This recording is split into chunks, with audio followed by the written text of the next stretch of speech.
La caída de la casa Usher. Edgar Allan Poe.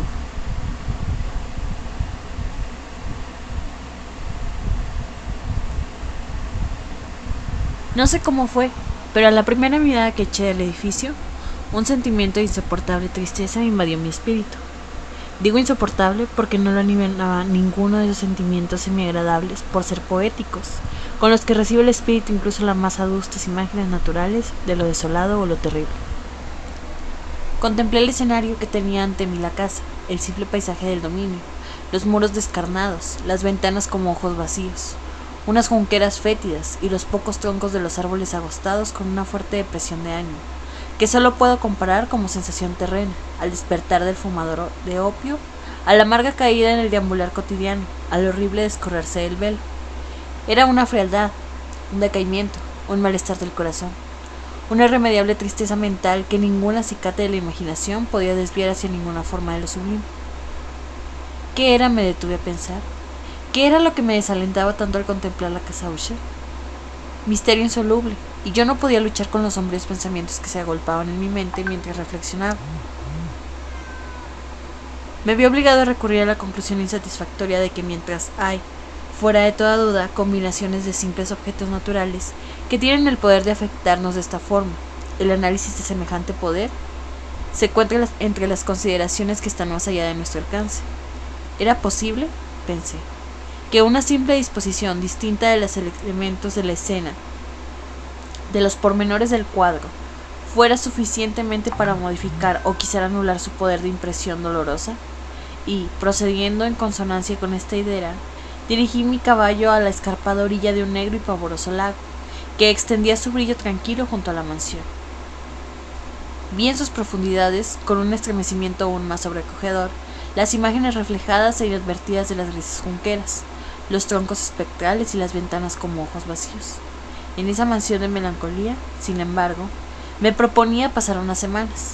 Su propietario, Roderick Usher, había sido uno de mis mejores compañeros de juventud, pero habían transcurrido muchos años desde nuestro último encuentro. Sin embargo, acababa de recibir una carta en otra región remota del país, una carta suya, cuya misiva, por su tono desesperantemente insistente, no admitía otra respuesta que la presencia personal. La escritura denotaba señales de la agitación nerviosa. Hablaba de una enfermedad física grave, de un trastorno mental que le oprimía y de un intenso deseo de verme por ser su mejor y, en realidad, su único amigo íntimo, con el propósito de conseguir por la animación de mi compañía algún alivio a su mal. La forma de expresar esto, y sobre todo la aparente sinceridad que acompaña su petición, no me permitieron vacilar y, en consecuencia, obedecí inmediatamente a lo que por otra parte consideraba un requerimiento muy singular. Aunque de muchachos habíamos sido compañeros íntimos, en realidad sabía muy poco de mi amigo. Siempre se había mostrado muy reservado. Sabía, sin embargo, que su antiquísima familia era conocida desde tiempos inmemoriales, por una peculiar sensibilidad de temperamento expresada a lo largo de muchos años, en muchas y elevadas concepciones artísticas y últimamente manifestada en reiteradas obras de caridad muy generosas, aunque discretas, así como en apasionada devoción a las dificultades más que a las bellezas ortodoxas y fácilmente reconocibles de la ciencia musical. Conocí también el hecho importante de que la familia Usher, siempre venerable, no había conseguido en ningún periodo una rama duradera. En otras palabras, toda la familia se limitaba a la línea de descendencia directa y siempre con insignificantes y breves variaciones. Así había sido siempre. Esta ausencia, pensé, mientras repasaba mentalmente la perfecta consonancia del carácter del lugar con el que se distinguía a sus moradores, especulando sobre la posible influencia que la primera, a lo largo de tantos siglos, podía haber ejercido sobre los segundos. Esta ausencia, repito, de ramas colaterales y la consiguiente transmisión constante de padre a hijo del patrimonio, junto con el nombre, era la que al fin había identificado de tal manera a las dos como para fundir el título originario del dominio en el extraño y equívoco nombre de Casa Usher, nombre que parecía incluir entre los campesinos que lo empleaban la familia y la mansión familiar. He dicho que el único efecto de mi experimento de algo infantil, mirar en el pequeño lago, había ahondado mi primera y extraña impresión. No cabe duda de que la conciencia del rápido aumento de mi superstición, porque no le voy a dar este nombre, servía sobre todo para acelerar el aumento. Tal es, lo sé desde hace mucho tiempo, la paradójica ley de todos los sentimientos que tienen como base el terror. Y quizá fuera solo por esto por lo que cuando levanté de nuevo los ojos hacia la mansión, desde su imagen en el agua creció en mí una rara fantasía, una fantasía de verdad, tan ridícula que solo la mencionó para mostrar la viva fuerza de las sensaciones que me oprimían. Mi imaginación estaba tan excitada que llegué a convencerme de que sobre la mansión y el dominio flotaba una atmósfera propia de ellos y de los edificios colindantes, una atmósfera sin afinidad con el aire del cielo, que exhalaba por los árboles marchitos, por los muros grises y por el oscuro lago silencioso, un pestilente y místico vapor opaco, pesado, apenas perceptible de color plomizo, sacudiendo de mi espíritu lo que debía ser un sueño. Examiné con más cuidado el verdadero aspecto del edificio. Su rasgo dominante parecía ser su excesiva antigüedad. Y grande era la desolación producida por el tiempo. Diminutos hongos se extendían por toda la fachada, colgados del alero en una fina y enmarañada tela de araña. Pero esto no tenía que ver con ninguna forma de destrucción. No se había caído en ninguna parte de la mampostería, y parecía haber una extraña incongruencia entre la perfecta colocación de las partes y la disgregación de cada una de las piedras. Esto me recordaba la aparente integridad de viejas maderas, que se ha podido durante largos años en una cripta olvidada, sin que intervenga el soplo exterior. Aparte de este indicio, que era una ruina general, la estructura daba pocas señales de inestabilidad. Quizá el ojo de un observador atento hubiera descubierto una fisura apenas perceptible, que, extendiéndose desde el tejado de la mansión a lo largo de la fachada, cruzaba el muro en zigzag hasta perderse en las tenebrosas aguas del lago. Mientras observaba estas cosas, cabalgué por una corta calzada hasta la mansión. Un criado que aguardaba tomó mi caballo y entró en la bóveda gótica del vestíbulo. Un criado de paso sigiloso me condujo desde allí, en silencio, por múltiples, oscuros e intrincados pasillos hacia el estudio de su amo. Mucho de lo que encontré en el camino contribuyó, no sé cómo, a avivar los indefinidos sentimientos de los que ya he hablado, mientras que los objetos que me rodean, los artesonados de los techos, los sombríos tapices de las paredes, los suelos de negro ébano y los fantasmagóricos trofeos heráldicos que rechinaban al pasar eran cosas, o parecían, a las que estaba acostumbrado desde niño, pero no pensaba en lo familiar que me resultaba todo esto. Estaba asombrado de las insólitas fantasías que esas imágenes producían en mí. En una de las escaleras me tropecé con el médico de la familia. La expresión de su rostro, pensé, era una mezcla de insidiosa astucia y de perplejidad. Me saludó con ansiedad nerviosa y siguió su camino. Luego el criado abrió la puerta y me dejó en presencia de su amo. La habitación donde me encontraba era muy amplia y alta. Las altas ventanas, estrechas y puntiagudas, quedaban a tanta distancia del suelo negro del roble que eran completamente inaccesibles desde el interior. Débiles rayos de luz teñida carmesí atravesaban los cristales enrejados y servían para distinguir suficientemente los principales objetos a mi alrededor. Los ojos, sin embargo, luchaban en vano para alcanzar los rincones más apartados de la cámara, o los huecos del techo abovenado y ordenado con relieves. Oscuros tapices cubrían las paredes, el mobiliario era profuso, incómodo, anticuado y destartalado. Había muchos libros e instrumentos musicales en desorden, que no conseguían dar vida a la escena. Sentí que se respiraba una atmósfera de dolor, un heredura, profunda e irremediablemente melancolía lo envolvía y lo penetraba todo. A mi llegada, Usher se incorporó en un sofá donde estaba tendido cuán largo era y me saludó con calurosa vivacidad, que desde siempre estuvo exagerada de cordialidad, obligado esfuerzo de hombre de mundo en otro. Sin embargo, una mirada a su rostro me convenció de su total sinceridad. Nos sentamos y durante unos instantes, mientras no hablaba, lo observé con un sentimiento en parte de compasión, en parte de espanto. Posiblemente ningún hombre había cambiado tan terriblemente en tan poco tiempo como Roderick Usher. A duras penas pude admitir la identidad del cadavérico ser que tenía ante mí con la del compañero de juventud. Sin embargo, el carácter de su cara había sido siempre extraordinario. La tez cadavérica, los ojos grandes, líquidos e incomparablemente luminosos, los labios, algo finos y muy pálidos, pero de una curvatura insuperablemente hermosa, la nariz de delicado tipo hebreo, pero con aletas amplias, más abiertas de lo que era lo normal, la barbilla, finamente modelada, reveladora, en su falta de prominencia de una escasa energía moral, los cabellos más finos y ralos que una tela de araña. Estos rasgos y el excesivo desarrollo de la zona frontal constituían una fisionomía muy difícil de olvidar, y ahora la simple exageración del carácter predominante de estas facciones y de su expresión habitual revelaban un cambio tan grande que llegué a dudar de la persona con la que estaba hablando.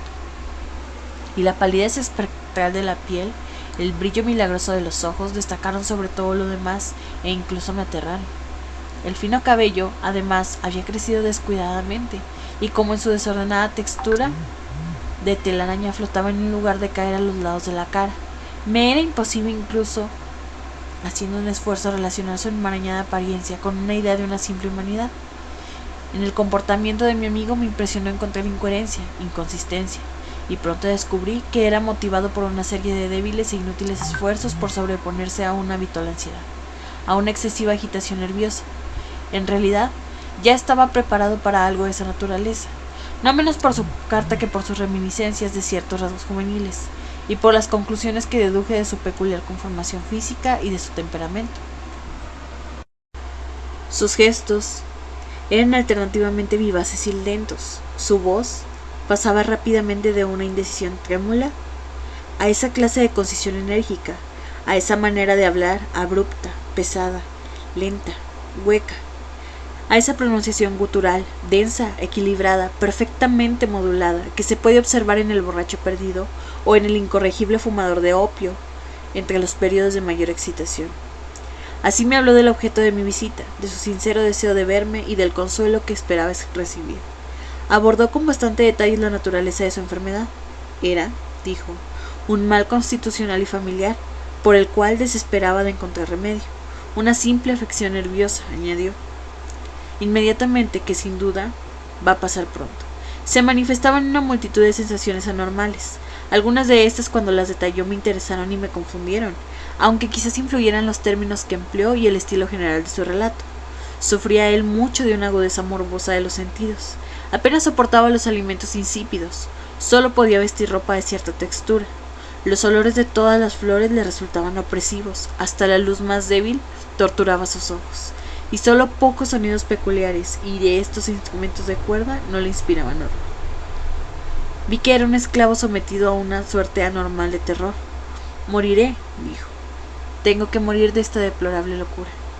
Así y no de otra manera me perderé. Temo los acontecimientos del futuro, y no por sí mismos, sino por sus resultados. Tiemblo cuando pienso en un incidente, incluso el más trivial, que puede actuar sobre esta intolerable agitación. No aborrezco el peligro, a no ser por su efecto absoluto, el terror. En este desaliento, en este lamentable estado, siento que más tarde o más temprano llegará el momento en que tenga que abandonar vida y razón a la vez, en alguna lucha con el siniestro fantasma, el miedo. Me di cuenta además por los intervalos y por las insinuaciones interrumpidas y equívocas de otro extraño rasgo de su estado mental. Estaba dominado por ciertas impresiones supersticiosas relativas a la mansión que ocupaba y de donde durante muchos años no se había atrevido a salir, supersticiones relativas a una influencia cuya supuesta energía describió en términos demasiado sombríos para repetirlos aquí. Influencia que algunas peculiaridades de la simple forma y material de su mansión familiar habían ejercido sobre su espíritu, decía, a fuerza de soportarlas durante mucho tiempo, efecto que el aspecto físico de los muros y las torres grises y el oscuro lago en que éstos se miraban había producido a la larga en la moral de su existencia. Admitía, no obstante, aunque con vacilación, que podía buscarse un origen más natural y mucho más palpable del peculiar melancolía que le afectaba, la grave y prolongada enfermedad, el desenlace ciertamente cercano con la muerte de una hermana tiernamente amada, su única compañía durante muchos años, último y único pariente en la tierra. Su muerte, decía con una amargura que nunca podría olvidar, hará de mí el último miembro de la vieja estirpe de los Usher. Mientras hablaba, la señorita Madeleine pasó lentamente por un lugar apartado de la cámara y sin advertir mi presencia desapareció. La miré con absoluto asombro, no desprovisto de miedo, y sin embargo me resulta imposible explicar estos sentimientos. Una sensación de estupor me oprimió mientras mis ojos seguían los pasos que se alejaban. Cuando al fin una puerta se cerró tras ella, mi mirada instintiva y ansiosamente buscó el semblante del hermano, pero éste había hundido la cara entre las manos y solo pude percibir que una palidez aún mayor se extendía por los dedos enflaquecidos entre los cuales caían apasionadas lágrimas. Hacía tiempo que la enfermedad de la señorita Madeleine había desconcertado a sus médicos. Una constante apatía, un cansancio gradual. Esto en una persona y muy frecuente, aunque transitorios accesos de carácter parcialmente cataléptico eran el habitual diagnóstico. Hasta entonces había resistido con firmeza la opresión de su mal y se había negado a guardar cama, pero la presión de su mal la llevó más tarde hacia allá. Y la llegada en la casa hizo que se rindiera. Como me contó su hermano esa noche con inexplicable agitación, al aplastante poder destructor, y supe que la rápida visión que había tenido de su persona probablemente sería la última, ya que nunca más volvería a ver a la dama, por lo menos en vida. Después, durante varios días, ni Usher ni yo mencionamos su nombre, y en ese tiempo estuve ocupado con vehementes intentos para aliviar la melancolía de mi amigo. Pintábamos y leíamos juntos, o yo escuchaba como en un sueño las extrañas improvisaciones de su conmovedora guitarra, y así, mientras una intimidad cada vez más estrecha me introducía sin reservas en lo más recóndito de su alma, iba adquiriendo con amargura la inutilidad de todo intento por alegrar un espíritu, cuya oscuridad, como una cualidad positiva, inherente, se derrama sobre todos los objetos del universo físico y moral en una incesante irradiación de melancolía. Siempre guardaré en la memoria las muchas horas solemnes que pasé solas con el dueño de la casa Usher. Sin embargo, no conseguiré comunicar una idea del carácter exacto de los estudios o las ocupaciones en las cuales me envolvía, o cuyo camino me enseñaba. Una idealidad excitada, enfermiza, arrojaba un esplendor sulfúreo entre todas las cosas. Sus largos e improvisados cantos fúnebres resonarán eternamente en mis oídos. Entre otras cosas, conservo dolorosamente en la memoria cierta rara perversión y amplificación del extraño aire del último vals de Von Weber, de las pinturas que nutría su laboriosa fantasía y cuya vaguedad crecía en cada pincelada, vaguedad que me producía un estremecimiento tanto más penetrante cuanto que ignoraba su causa. De esas pinturas, sería inútil que intentase presentar algo más que la pequeña porción comprendida entre los límites de simples palabras escritas. Por la absoluta sencillez, por la desnudez de sus diseños, atraían la atención y la subyugaban. Si alguna vez un mortal pintó una idea, ese fue Roderick Usher. Para mí, al menos en las circunstancias que entonces me rodeaban, surgía de las puras abstracciones que el hipocondriaco lograba plasmar en el lienzo una intensidad de intolerancia y mucho espanto, cuya sombra nunca he sentido ni siquiera contemplando las fantasías de Fuseli, muy brillantes, pero demasiado concretas. Una de las fantasmagóricas concepciones de mi amigo, que no participaba con tanto rigor del espíritu de abstracción, puede ser esbozada, aunque de una forma muy indecisa, débil, con palabras. El pequeño cuadro representaba el interior de una bóveda o túnel muy largo, rectangular, con paredes bajas, lisas, blancas, sin interrupción ni adorno de ningún tipo. Ciertos toques, accesorios del diseño, servían para dar idea de que esa excavación estaba a mucha profundidad, bajo la superficie de la tierra. No se veía ninguna salida en toda la vasta extensión, ni se percibía ninguna antorcha, ni ninguna otra fuente artificial de luz. Sin embargo, flotaba por todo el espacio una ola de intensos rayos que bañaban el conjunto con un resplandor inadecuado y espectral. Ya he hablado de ese estado morboso que hacía intolerable al paciente de toda música, si exceptuamos los efectos de unos instrumentos de cuerda. Quizá los estrechos límites en los que se había confinado con la guitarra dieron su origen, en gran medida, al carácter fantástico de sus realizaciones, pero no se puede explicar de esta manera la fogosa facilidad de sus imprutos. Debían de ser, y lo eran tanto, las notas como las palabras de sus extravagantes fantasías. Debían ser el resultado de ese intenso recogimiento y concentración mental a los que ya he aludido, y que sólo se podían observar en momentos de la más elevada excitación. Recuerdo fácilmente las palabras de una de esas rapsodias. Quizá fue la que más me impresionó mientras la tocaba, porque en la corriente oculta o mística de su sentido, creí percibir por primera vez en plena conciencia por parte de Usher de que elevada razón vacilaba en su trono. Los versos, que titulo El Palacio Encantado, decían poco más o menos así. Recuerdo bien que las sugestiones nacidas de esta balada nos llevaron a una serie de pensamientos, entre los que resaltó una opinión de Usher, que mencionó no por su novedad, sino para explicar la obstinación con que la defendió. Esta opinión, de forma general, trata de la sensibilidad de todos los vegetales, pero, en su trastornada fantasía, La idea había cobrado un carácter más atrevido e invadía, bajo ciertas condiciones, el reino del inorgánico. Me faltan las palabras para expresar todo el alcance o el vehemente abandono de su apreciación. La creencia, sin embargo, se relacionaba con las grises piedras de la casa de sus antepasados. Las condiciones de la sensibilidad habían sido satisfechas, imaginaba él, por el método de colocación de esas piedras, por el orden de su disposición, por los muchos hongos que las cubrían y por los marchitos árboles que las rodeaban, pero sobre todo por la duración inalterada de este orden y por su duplicación en las quietas aguas del lago. Su evidencia, la evidencia de esta sensibilidad, podía comprobarse, dijo, en la lenta pero segura condensación de una atmósfera propia en torno a las aguas y a los muros.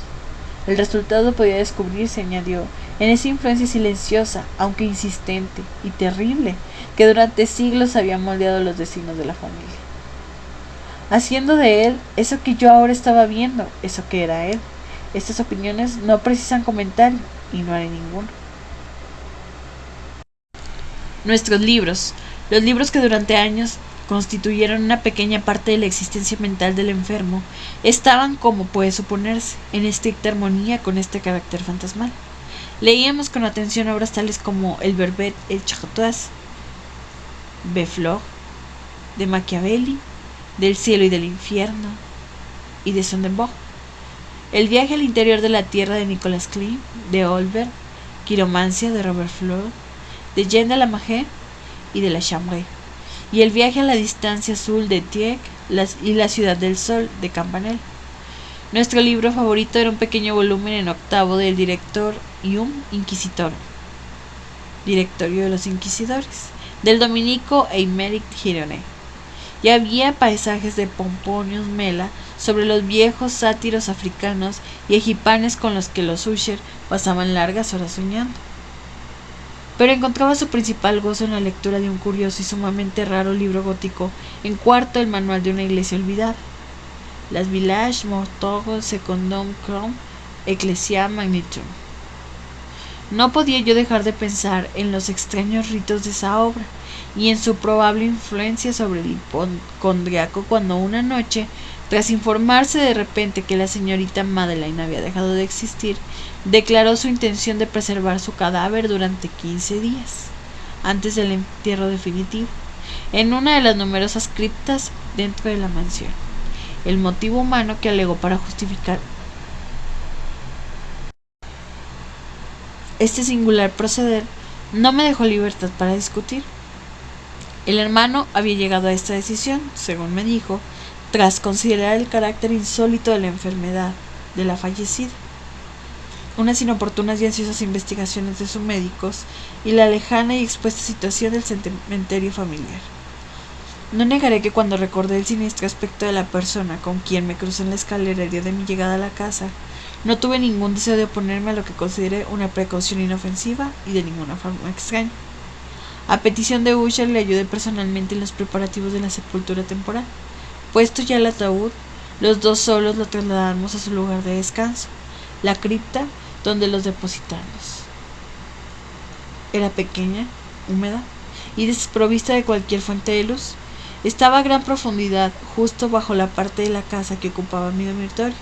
Al parecer había sido utilizada en remotos tiempos feudales con el siniestro de uso de mazmorra, y en días más recientes como almacén de pólvora o de alguna otra sustancia altamente combustible, pues una parte del suelo y de todo el interior de un largo pasillo abovedado, por donde pasamos para llegar ahí, estaban cuidadosamente revestidos de cobre.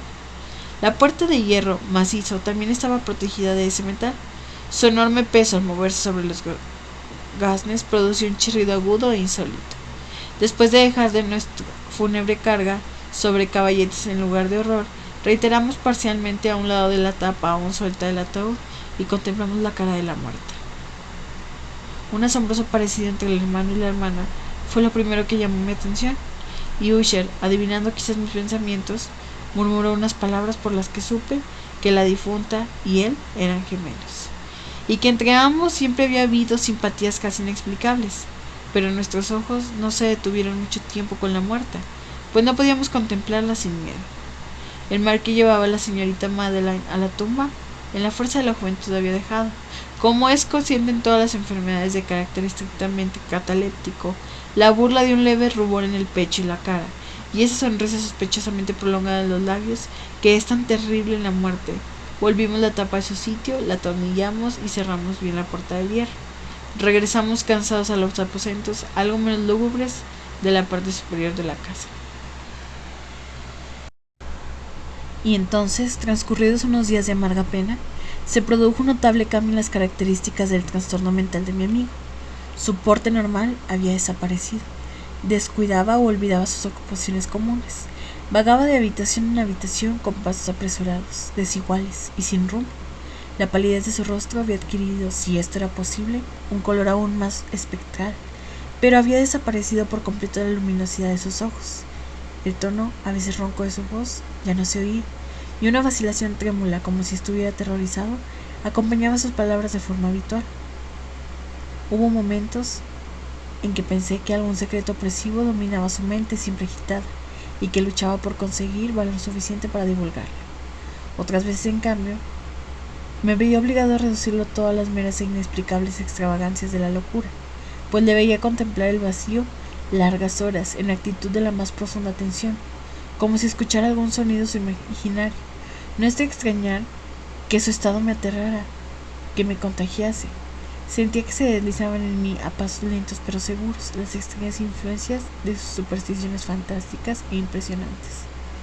Al retirarme a mi habitación la noche del 7º u 8º día después de depositar a la señorita Madeleine en la cripta, siendo ya muy tarde, experimenté de forma especial y con mucha fuerza esos sentimientos. El sueño nos acercaba a mi lecho y pasaban horas y horas. Luché para vencer con la razón los nervios que me dominaban. Traté de convencerme de que mucho, si no todo lo que sentía, era debido a la desconcertante influencia de los lúgubres muebles de la habitación, de los tapices oscuros y raídos que, atormentados por el soplo de una tempestad e incipiente, oscilaban de un lado para otro sobre las paredes y crujían desagradablemente alrededor de los adornos de la cama. Pero mis esfuerzos resultaron inútiles. Un temblor incontenible invadía gradualmente mi cuerpo y al final se instaló en mi corazón. El peso de una alarma absolutamente inmotivada.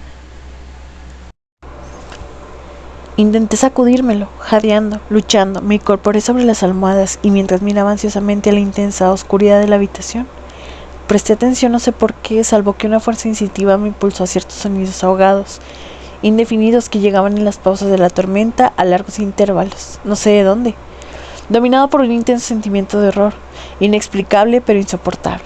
Me vestí deprisa, pues sabía que no me iba a dormir esa noche, e intenté salir del lamentable estado en el que me encontraba, paseando rápidamente de arriba abajo por la habitación. Había dado así unas pocas vueltas, cuando un suave paso en la escalera adyacente me llamó la atención. Pronto reconocí que era el paso de Usher. Un instante después, llamó con un toque suave a mi puerta y entró con una lámpara. Su semblante, como de costumbre, tenía una palidez cadavérica, pero además había en sus ojos una especie de longitud. Su aire me dejó pasmado, pero todo era preferible a la soledad que había soportado tanto tiempo, y hasta acogí su presencia como un alivio. ¿No lo has visto?, dijo bruscamente después de echar una mirada a su alrededor en silencio. ¿No lo has visto de verdad? Pues espera y lo verás. Y diciendo esto, protegió cuidadosamente la lámpara, se acercó a una de las ventanas y abrió la ráfaga de la tormenta. La ráfaga de viento entró con tanta furia que casi nos levanta del suelo. En realidad, una noche que tormenta, pero de una vez severa belleza, extrañamente singular en su terror. Al parecer, un torbellino desplegaba su fuerza en nuestra reacción del viento y la excesiva densidad de las nubes.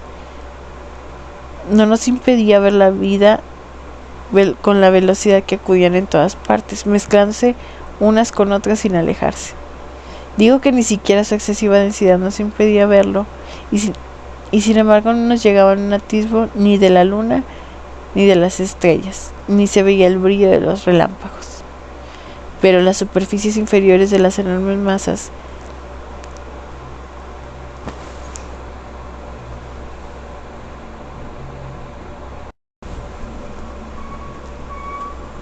«No debes mirarlo, no mires», dije estremeciéndome mientras con suave violencia apartaba a Usher de la ventana para llevarlo a una silla.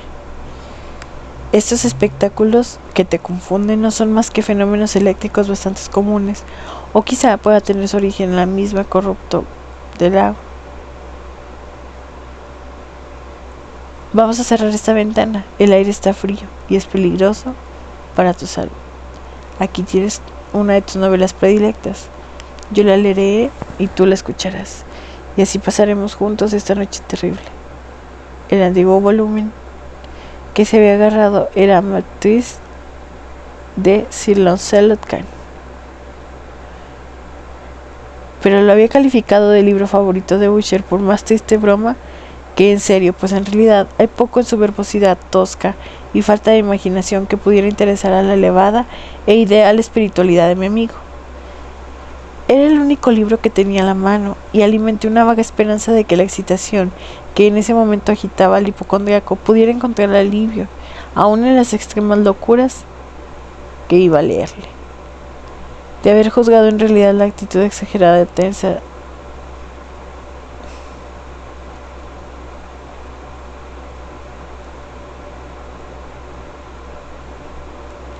había llegado a verme felicitado por el éxito de mi idea.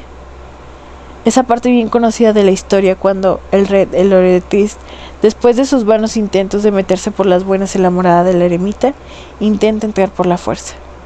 Ahí, como se recordará, las palabras de la narración son las siguientes.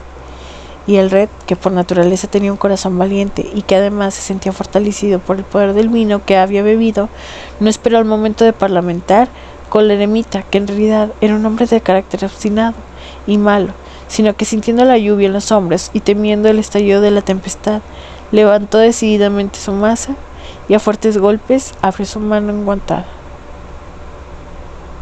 Y luego, tirando con fuerza hacia sí, rajó, rompió y destrozó de tal forma que el ruido de la madera seca y hueca retumbó en el bosque y lo llenó de alarma. Al terminar esta frase me sobresalté y me detuve un momento, pues me pareció que desde algún lugar muy alejado de la mansión llegaba confusamente ahogado del mismo ruido de rajar y destrozar que Sir Lancelot había descrito con tanto detalle.